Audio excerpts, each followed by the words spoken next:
Desi, gang, it is 5 more days till Christmas. Are y'all excited? Cause your girl is. I feel like a kid again. I just saw some new gifts under the tree, and I know I ain't wrap them. So who they for? For me. So excited. I'm gonna be honest with y'all. I didn't feel like recording today. For like my past few videos, they have been recorded a day ahead, so I haven't had to really worry about like trying to record and stuff. I was gonna record myself going shopping, but I didn't end up going to do that, and I'm just so tired. Like, this is the first off day that I've had where I'm at the house chilling, not worried about nothing. I get to relax, lay in the bed and stuff. So y'all bear with me because I'm sleepy. I just woke up, but I gotta get this video up for y'all because I promised y'all that I was gonna vlog all the way until Christmas Day. So anyways, I think today I'm gonna just have like a sit down talk. My last couple of videos, I've been doing stuff. You know, it's been stuff where I've been trying to plan, like what am I gonna put up today. This was pretty unplanned, but Mark, he kind of helped me like come up with an idea to come on here and talk about, which is very important. I think I should talk to you guys about. I think you guys should know about this because it's important to me, and this is something that I want to do. First things first is I just want to ask y'all, how are y'all doing today? Are y'all doing good? How y'all feeling? Comment down below and let me know how y'all feeling. I want to interact with y'all. I want y'all to feel like y'all can come talk to me. We can hold conversations, give me ideas, what things y'all would like to see. I had somebody reach out to me on Instagram actually, and you know, tell me like we should do a video and link up, and I thought that was pretty cool because I am fine with venturing out and collabing with people and making other videos. I'm so happy that people support me. I do this for you guys and for myself. It's a way for me to get on here and vent, to get on here and express myself and just be who I am, all while enjoying it and having you guys enjoy it as well. So I think that's really the main important thing to me. And this is something that I enjoy doing on the side. It can be very stressful to do at times because I do work a full-time job and I am in school full-time, but you know, you gotta manage. At the end of the day, this is something that, you know, I want to do. So I think this platform gives me a way to reach people, which is my ultimate goal in life, just overall in my whole career. And that's my topic for today. So I'm gonna be telling you guys what is it that I want to do with my career. It's gonna be very choppy because it's like I have a whole bunch of things in my mind and ideas of what I want to do, but it's so hard putting it into words because it's just like I have so many ideas and so many goals that I want to reach and obtain and stuff.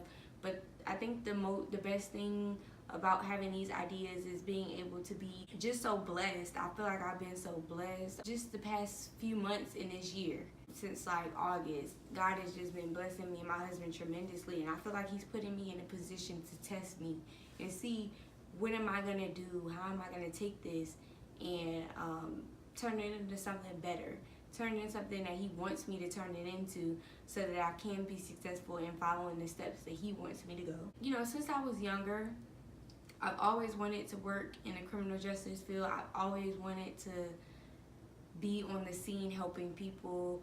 I've always wanted to be somebody that is like an advocate for justice and for good and stuff.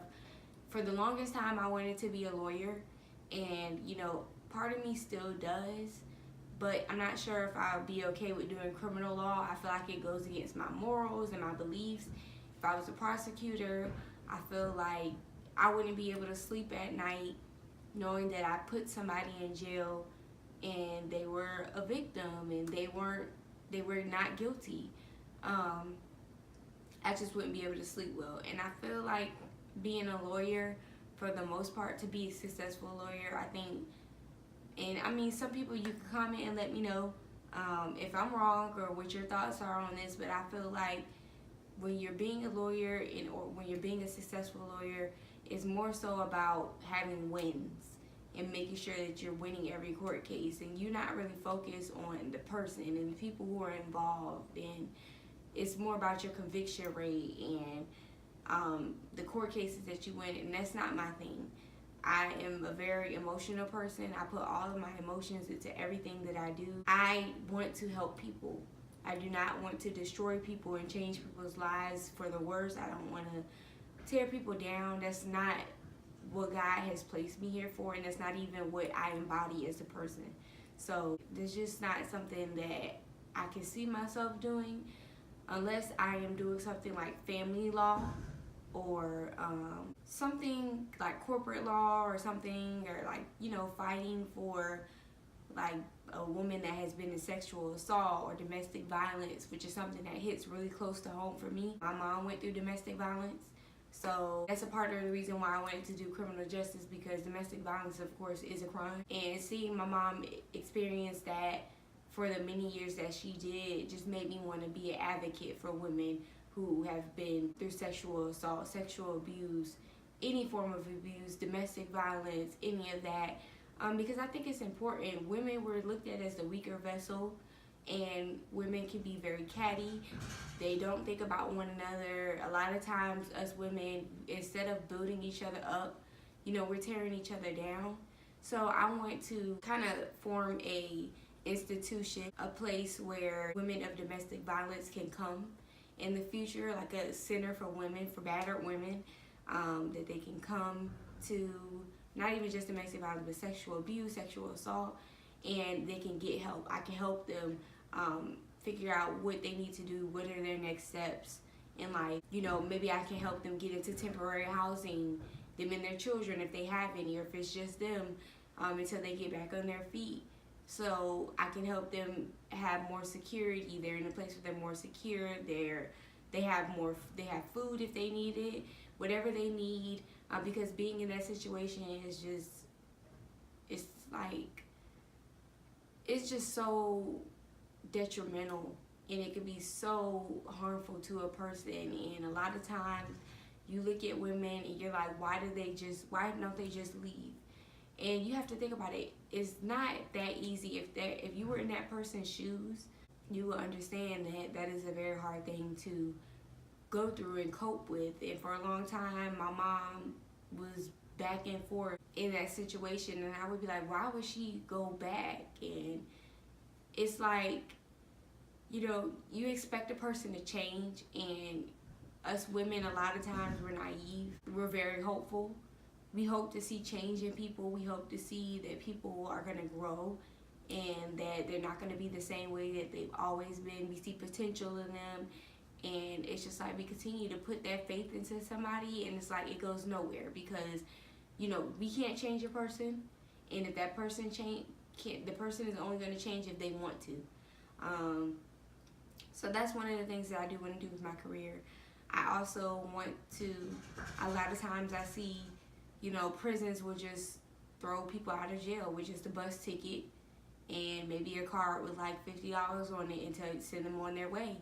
And not realizing that you're sending somebody out back into the world with nothing, no help.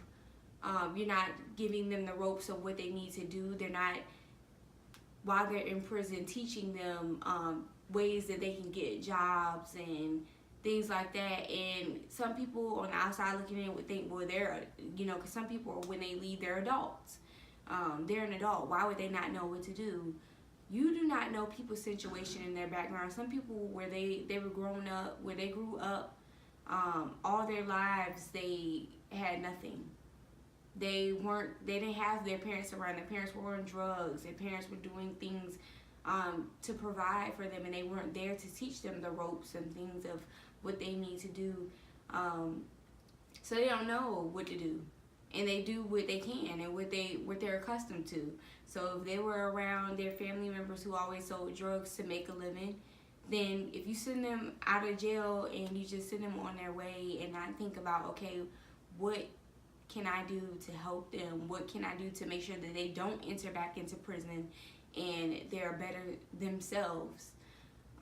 They just send them out, you know. And so I think one of my things that I would like to do is to help rehabilitate, open a rehabilitation center for men and women when they're coming out of prison, even before prison, Maybe I could try to, get in business with some prisons and be able to go inside of those prisons and talk to the prisoners and give them ideas and help them try to get back on their feet and get to temporary housing, or help place them in jobs and figure out how I can help them be successful. I want everybody to succeed. So that's just my main goal there.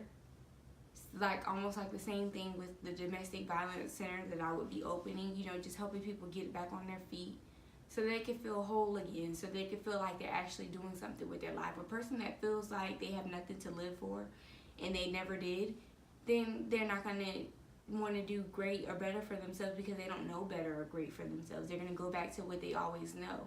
And I think it's important that affects society and the people that we have in our society, because we send people back into this world, and this world is going to eat you up and spit you back out if you don't know what you're doing or just how to live in the world. And I think that's important. Another thing that I did want to do is work with juvenile kids. I think it's very important that when you have children, that you raise them up to be who you would want them to be, somebody who you think is, how do I say this, a better you, like when I have, for an example, when I have my children, I want them to be better than who I am. I don't want me and my husband to be arguing in front of our children and teach them that it's okay to always be arguing and fighting. I want my children to always see me and my husband happy. That's going to be one rule that I have, is that we would never argue in front of our kids. I want to make sure that I don't expose them to things that can affect them, because children are like sponges. They soak up everything. I know this because I have younger siblings. So it's sometimes where I do things and I notice that they follow behind me. It may not be the best thing, and I'm like, where did I get that from? And then I think about something that I may have did around them. They soak up everything. They watch after their peers. They watch after their mentors and people who are older than them, their elders.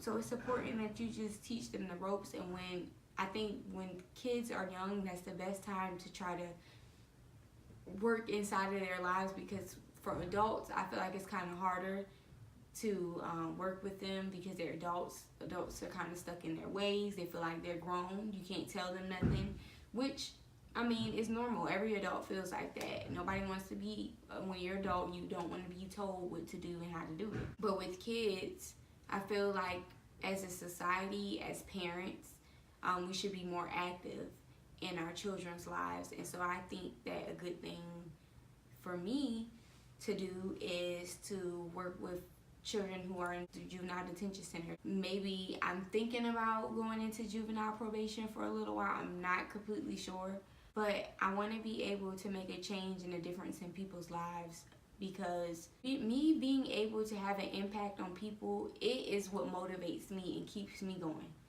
And when I know that I can walk into somewhere and put a smile on somebody's face and I can help them, and I know that I really did something that, I could shine a light on a situation that people overlook, and I could come and help somebody, then that makes me feel good. That makes my day. That's what makes me happy. That's where my happiness comes from, knowing that I can be a person and a light in somebody's life when there's darkness.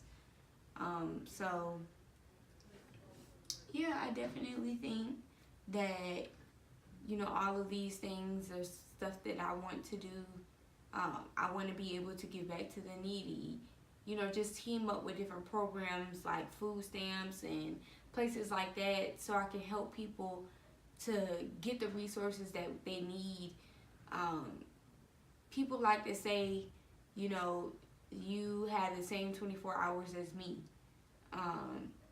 When you really think about that, I just feel like it's so rude. I feel like a lot of successful people like that we look up to, like actors and singers and actresses, many times they kind of can mislead us, and make us think that, you know, anything is possible. And I think that's a very controversial topic, so I'm not even going to get deep into that. And anything is possible. However, they get on here and tell people, you tell people that, you know, you have the same 24 hours as me. I did it, so can you. And you don't realize, take a step back. People don't, oftentimes when they're, you know, as they would say, in their bag, or they're successful, they don't oftentimes worry about other people who may be a little bit, you know, under them, that don't have things that are valuable, that don't have things and necessities that they need to be successful, because they just worried about themselves, and they worried about, you know, how they're living and how they're making a good living for themselves. And so they tell people that you can be just like me and things like that, and it's like that's not always the case. They don't take a step back and think about the fact that at the end of the day, people are not given the same resources as you. Some people come across or network with certain people and they end up being successful. Some people are just born into a very successful family. And, you know, we don't think about how some people are not, you know, some people, all they know is selling drugs or abuse, poverty, harm, and just been through so many detrimental events, and that's just all they know. And, you know, my thing that, you know, I've always wanted to do, and I feel like God has told me, you know, God has placed this on me. This is something that you need to do. I feel like he tells me in my spirit all the time, like, this is what I brought you here to do. I placed you here to do this, because you're going to make a change in people's lives. You're going to help people. You're going to have so many people following behind you. So I just feel like this is my calling. My minor is also social work. So, I'm not social work, I'm sorry. My minor is sociology, but I plan on doing things that have to do with social work as well. I like to be out helping people on the field, doing things, and just making sure that people feel like they're needed here in this world, because everybody is here for a purpose, whether you see it or whether you don't, and you mean something. So I feel like that is something that, like, this is such a touchy topic for me. It makes me so emotional because I've been through so much in my life. I've seen so much. I've seen so many people struggle. Knowing that at the time it was nothing that I can do to help, just made me feel like when I get older, I need to help people. I need to, you know, make sure that people feel like they belong here in this world, and that they can be successful, and that they have help. They're not alone. So yeah, this is going to be my career path. I have some things in the works. Actually, one of the biggest events that I have coming up this Saturday is me giving back to the community. It'll be my first time ever doing something like this. I've been wanting to do this for years. And, you know, I always try to get people to be involved and, you know, feel like, okay, I need people to come with me and do it. Now I have a husband. This is my lifelong best friend. So he can join me and, you know, be a part of all of my journeys with me. And I'm thankful for that because, you know, you realize, you know, who's helpful and who's really meaningful about things and who's not. And at the end of the day, regardless of who does this with me, I'm still gonna do it. So I want to make sure that, you know, at the end of the day, I can do something, even if it's not a lot. I don't got a lot of money. I don't have a lot, and I'm not gonna act like I do. I'm just blessed. But since God is blessing me, I feel like it's only right that I bless other people. So this Saturday, I'll be going downtown Atlanta. I'm going to be feeding people. feeding the homeless, and I'm really excited about it. I think it'll be life-changing for both me and my husband, because you know, a lot of times like we complain like, oh, I don't have this or I don't have that. Really, we got it really good. We got a car, we have a home, a roof over our head, and I think things like this is important to note. So y'all just stay tuned for that, because it's gonna be exciting, and I just can't wait. I'm gonna make sure that I vlog and I record it, and you know, I want y'all to see the progress and you know, be there with me so that you can actually see on the inside what goes on. And yeah, so make sure y'all stay tuned for that. I just wanted to get on here and just have a talk with y'all. I love y'all. Thank y'all for being so supportive of me. Make sure you give this video a thumbs up, you like, you comment, you subscribe, and I will see y'all in 4 days till Christmas. Have a good day.